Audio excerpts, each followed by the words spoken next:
Starting immediately by shaking out that tree, allowing the breath to flow, allowing the tension to drain away as you bounce, rolling down through your spine now, one vertebra at a time, bending the knees, pressing through the balls of the feet, tailbone tucks, re-stack your vertebra mindfully. Should feel good. Let's repeat. Bring your awareness in towards your spine as you roll down, moving each of your vertebrae. Bent knees pausing at the bottom, hands can be anywhere, and then pressing through the balls of the feet as the knees are bent, re-stacking your vertebra.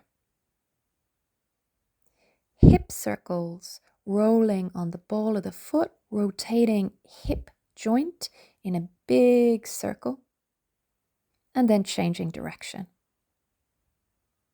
So my knee is moving inwards now. And then starting on the other side, whether you're moving inwards or outwards with the knee, moving that hip joint in a big circle, and then changing direction. We're rolling on the ball of the foot, stretching slightly through the toes as well. Hands on the shoulders, big circles with your elbows now to rotate the joint and feel the squeeze around the shoulder blades. Keep breathing. And then changing direction with that circle for your shoulder joint. Relax the top chest, relax the face, the jaw. Shaking out the tree. Bouncing on the balls of the feet. And then big shoulder rolls, hands in fists. Arms are straight, shoulders up and back and down and forward, up and back, down and forward. And we're getting a nice squeeze around the shoulder blades. Then change directions, up and forward, down and back. Now, as the shoulders come forward, we're spreading the shoulder blades. And as they come behind us, we're squeezing them together. So enjoy that nice squeeze. It will release the tension around the shoulders.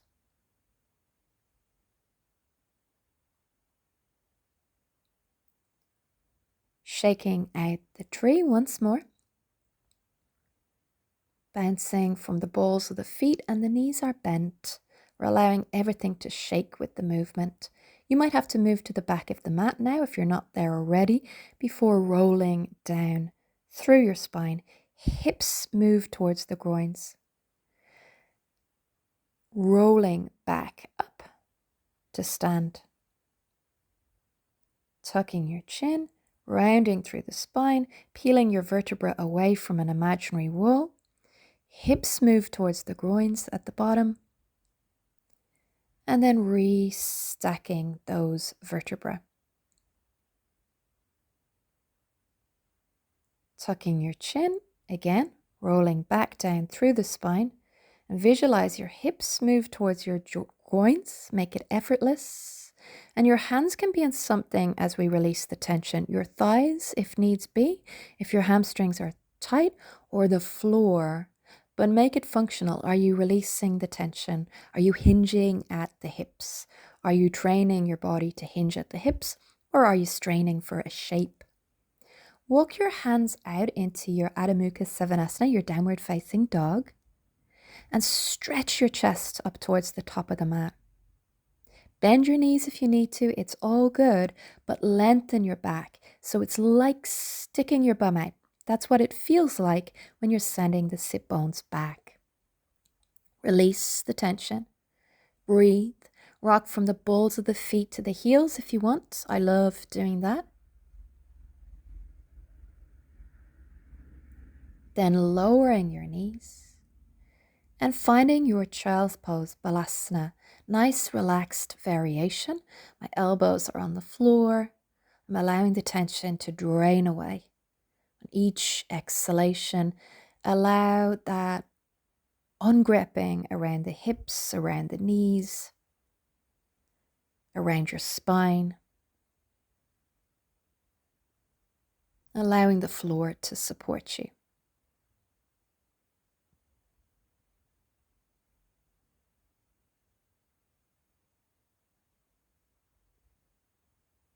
Allow the body to breathe and relax.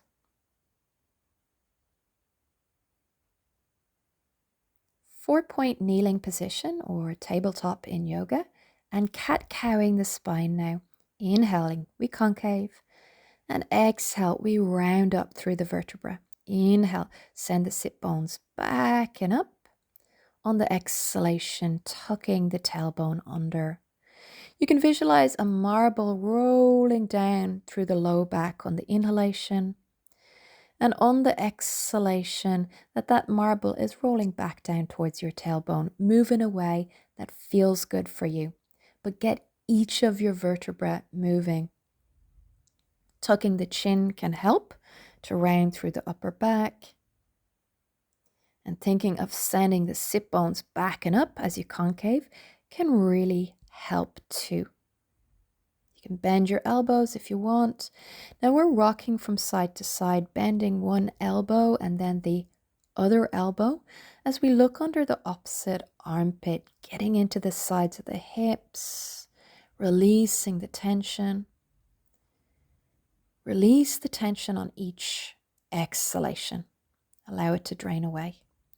Puppy pose, elbows on or towards the floor, and your forehead can stay lifted if you need to. You can extend the arms, you can bring the forehead or even the chin to the floor, but whatever option you're taking, it's a baby back bend. You might feel that squeeze around the shoulder blades. You can even push through the hands to activate around the shoulder blades if you're doing that option with the chin on the floor. Coming out. Back to our downward facing dog. Press the floor away actively with the hands to send the energy back through your sit bones. Again, you can bend those knees, it's fine. Length is first. Your spine is usually first in yoga.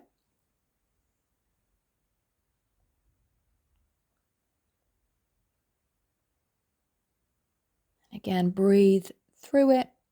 Lower your knees. Coming into our malasana. Step 1, you rock forward and back. So your heels might not reach the floor at the beginning. Or you simply sit with your heels on the floor, allowing the low back to round. Your hands are in Anjali Mudra, like a prayer pose. You can press your elbows inside your inner thighs to open the knees more, but feel that squeeze around your hip joints. So getting the blood flowing, etc. And allow the back to naturally round here. Hands to the floor, knees to the floor, then bring your legs forward for our half roll backs. You can bend your knees and keep them bent or straighten. And then exhale, you round back. Inhale, sitting up tall. Exhale, rounding back through the spine. Inhale at the bottom. Exhale, belly squeezes. Come back up to a long spine. Continue with that. Now, the thing is, when you sit up tall, you might need to bend the knees so your spine can lengthen. That depends on your hamstrings. Make your spine first. On the exhalation, we round. Hips move towards the ribs. And then exhale, belly squeezes again. We sit up tall on the inhalation. Round back, exhale, inhale. Exhale, come back to seated, inhale, lengthen through your spine. Exhale, round back, inhale. Exhale, round back up to a sitting position, and then inhale, lengthen. Just make it feel really good. We're rounding and lengthening the spine basically, while our abdominal muscles do a bit of work. Roll back down through your spine. Hug your left knee in towards your chest, or any knee really, and resist the stretch. So feel the squeeze around the hip flexor as you flex both feet and press the shin back into your hands. Now interlace the hand behind that thigh, leg bent or straight, point and flex the foot. So we're releasing the hamstring by pressing the thigh into the hands. And then evert and invert that foot, so bringing the foot from side to side. Keep breathing, keep releasing the tension from the top chest. Circles for your ankle now. Maybe you think of drawing a circle with your toes. And changing the direction of that circle.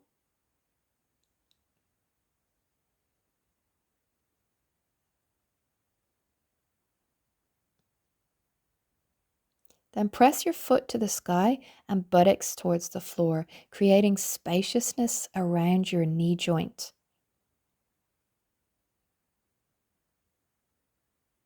Keep breathing, keep releasing the tension. Bend the knee, sweep the knee across the body into a twist. And lengthen your low back as you allow the top chest to relax. Allow the breath to flow.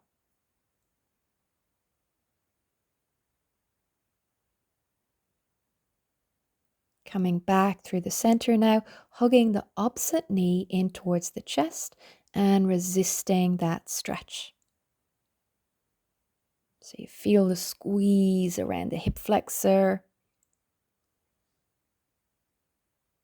Lovely long neck. Allow the breath to flow. Then interlace hands behind thigh. Leg bent or straight, we point and flex. So the hamstrings do not exist independently from the rest of the body except in a book. So keep the back long. Now as we evert and invert the foot, the hamstring will release even if the knee is bent, but keep your back long, the buttocks on the floor. Drawing circles now for your ankle. Now this kind of ankle mobility, we're getting the full range of motion here in the ankle with these movements. So make it feel really good. Reverse that circle. This keeps our ankles nice and, mobile and strong. Then press the foot to the sky. Buttocks to the floor, leg bent or straight, creating that spaciousness in your knee joint. Now, I forgot the twist. I'm coming into circles here. You may want to pause the video or simply come into a twist on that side. Sweeping the knee across the body like we did on the other side, or hip circles immediately. And then changing the direction of those hip circles if you didn't pause the video. Just visualizing that circle in the hip joint.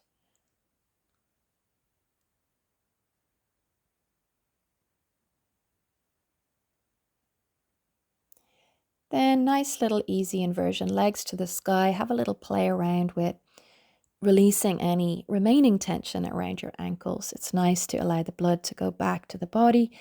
Happy baby. So you can take hold of the inner thighs here. If you can take hold of the feet flexibility wise, go for that. But again, back in relation to the rest of our flexibility. So the tailbone stays on the floor. That's where the glory of the pose is. You'll feel this big squeeze and kind of tightness around the hips, and that's fine. Just work within your capacity. Coming out, rolling over onto your side. And taking our balasana again. So definitely so important in our yoga practice. It teaches us how to hinge at the hips, which is really useful for forward folds and so many other aspects of our practice. Just allowing the breath to come and go now like a tide. On each exhalation, allowing the tension to drain away. Starting immediately by shaking